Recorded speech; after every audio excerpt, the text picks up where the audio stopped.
It was a bear, and it was in our pool.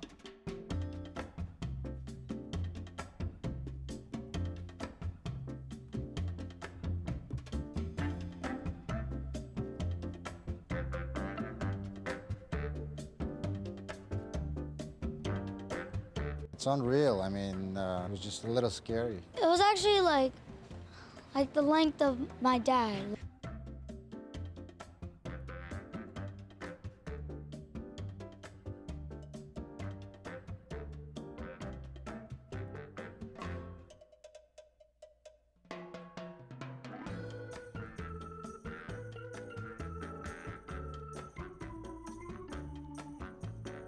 The bear's literally within 5 feet of me.